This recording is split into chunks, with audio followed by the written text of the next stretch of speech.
Bonjour à toutes et à tous, avant de commencer, je vous préviens qu'une transcription est disponible gratuitement sur ma page Patreon. Vous trouverez un lien dans la description de l'épisode. Comme vous savez peut-être, pendant longtemps, l'Empire français et l'Empire belge ont colonisé de nombreux territoires. C'est pour ça qu'aujourd'hui, on parle français dans beaucoup de pays. Et donc aujourd'hui, je vais vous décrire plusieurs pays francophones et vous allez essayer de deviner de quel pays je parle. Un pays francophone, c'est donc un pays où on parle français. Et deviner, c'est trouver la réponse, trouver la solution. Donc vous allez essayer de deviner de quel pays francophone je parle.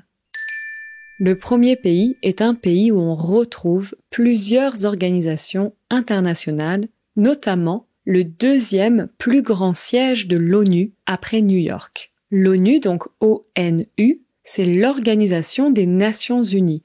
C'est aussi le deuxième pays avec la plus grande espérance de vie après le Japon.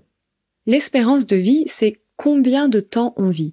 Et comme vous savez, au Japon, on vit très longtemps. Et dans ce pays également, il y a une très grande espérance de vie. La capitale de ce pays s'appelle Berne. Et le pays partage notamment des frontières avec l'Allemagne et la France. Là-bas, les gens aiment skier dans les célèbres montagnes des Alpes et tout le monde connaît ce pays pour sa longue tradition de neutralité politique et militaire. Il y a 4 langues nationales, l'allemand, l'italien, le romanche et le français. Un dernier indice pour les amateurs de sport. Les amateurs de sport, c'est les personnes qui aiment le sport. Les amateurs de sport. Donc un dernier indice pour les amateurs de sport, c'est le pays du légendaire joueur de tennis Roger Federer. Je parle bien sûr de la Suisse. Le prochain pays est surnommé le pays des 1000 collines. Surnommé, ça vient du mot un surnom. Un surnom, c'est un peu comme un pseudo. Surnommé. Et alors une colline, ça c'est un peu compliqué à expliquer, c'est quand il y a une petite élévation sur un terrain. En anglais, on dit a hill, une colline. Et en fait, les habitants de ce pays habitent souvent dans des collines. À partir du XVe siècle, le pays est gouverné par un royaume, jusqu'à être colonisé par l'Allemagne au XIXe siècle, puis par la Belgique après la Première Guerre mondiale. Et l'histoire de cette nation a été tragique dans les années 90. Le pays était divisé entre 2 groupes, les Hutus et les Tutsis. Il y a eu une guerre civile très violente et le pays a connu le génocide le plus rapide de l'histoire. En seulement 3 mois, on peut dire seulement ou uniquement, en seulement 3 mois, environ 800 000 personnes ont été massacrées. Mais aujourd'hui, c'est le premier pays au monde qui a une majorité de femmes au Parlement. Le pays a également interdit les sacs plastiques et les objets en plastique à usage unique. Et chaque mois, dans la capitale Kigali, on organise une journée sans voiture. Dans ce pays, on parle le français, mais plusieurs autres langues comme le Kinyarwanda. Et je pense qu'avec ça, tout est dit. Le deuxième pays francophone dont je parle, c'est le Rwanda. Le troisième pays est un État insulaire. C'est quoi un État insulaire? Un État insulaire, c'est un État ou un pays qui est composé de plusieurs îles. Attention, on dit une île, mais on dit des îles. On fait la liaison au pluriel, des îles. C'est le cas de Cuba ou de l'Indonésie par exemple. Cuba et l'Indonésie, ce sont des États insulaires. L'État insulaire dont je parle maintenant se situe dans l'océan Indien. Et c'est la 4e plus grande île au monde après le Groenland, la Nouvelle-Guinée et Bornéo. À la fin du XIXe siècle, la France a annexé l'île, mais ensuite, en 1960, l'île a récupéré son indépendance. J'adore le nom de la capitale, Antananarivo. Les habitants de cette île s'appellent les Malgaches et il existe de nombreuses ethnies qui parlent différents dialectes malgaches. Depuis des années, le pays souffre d'une grande pauvreté. En 2022, 75% de la population malgache était pauvre. À côté de ça, il y a une biodiversité exceptionnelle sur cette île, avec 250 000 espèces. Mais toutes ces espèces sont menacées par la déforestation. L'île a perdu presque la moitié de ses forêts naturelles depuis les années 50. La déforestation, vous savez peut-être, c'est la destruction de la forêt, la déforestation. Et l'île a perdu, c'est le passé de perdre. Perdre, c'est le contraire de gagner. Donc l'île a perdu presque la moitié de ses forêts naturelles depuis les années 50. Et sur une note un peu plus légère, il y a eu un film d'animation pour enfants avec des animaux du zoo de Central Park qui partent en mission et arrivent à Madagascar. Notre 4e pays est un royaume. C'est un pays qui a un système de gouvernement excessivement complexe. Et c'est le pays qui détient le record de la plus longue période sans gouvernement.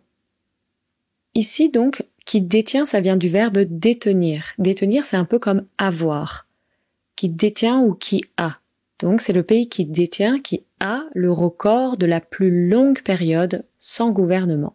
Dans la capitale, on retrouve plusieurs institutions de l'Union européenne et il y a 3 langues officielles, le flamand, le français et l'allemand.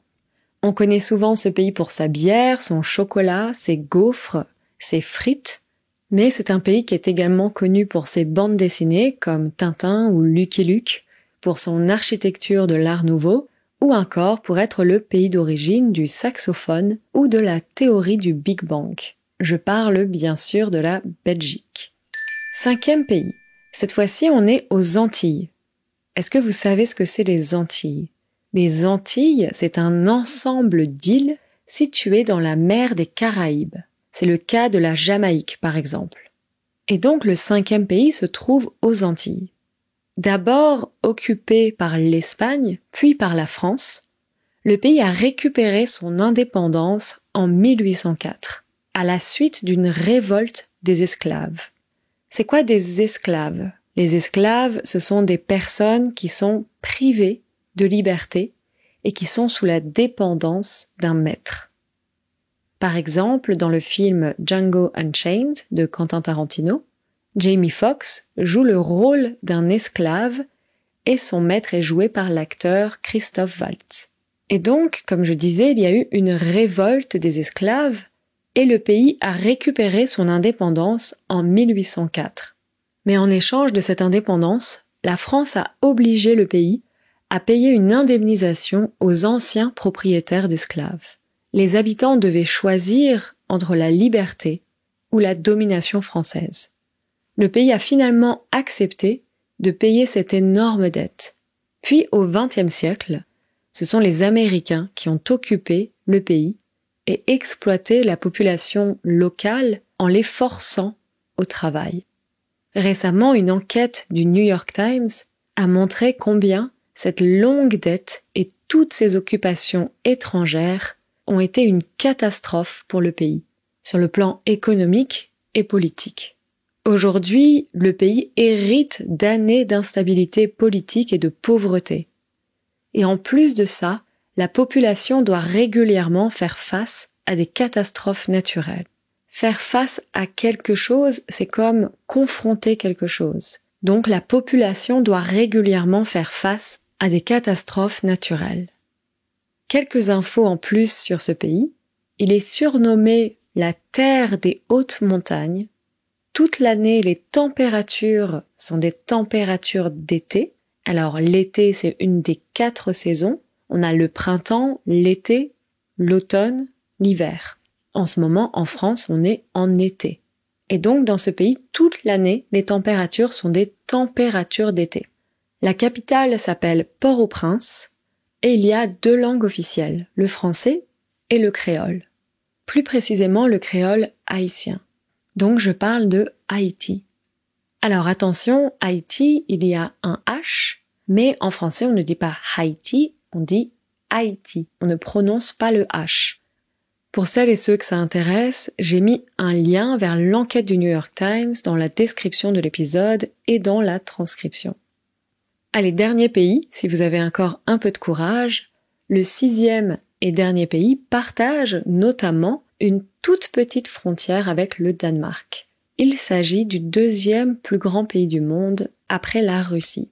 Ce grand territoire était d'abord habité par des autochtones, puis il a été colonisé par les Français et les Britanniques. Ce pays est à l'origine de l'invention du basketball et du Trivial Pursuit. Les langues officielles sont le français et l'anglais. La capitale, c'est Ottawa.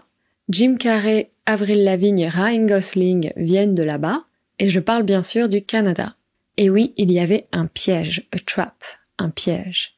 J'imagine que quand j'ai dit que le pays partageait une frontière avec le Danemark, vous avez pensé que ce pays était en Europe. Mais je parlais du Groenland, qui fait partie du Danemark. Le Canada partage une toute petite frontière avec le Groenland. Voilà, j'espère que vous avez apprécié ce petit quiz et que vous passez un très bon été. Je vous dis à bientôt. Ciao, ciao.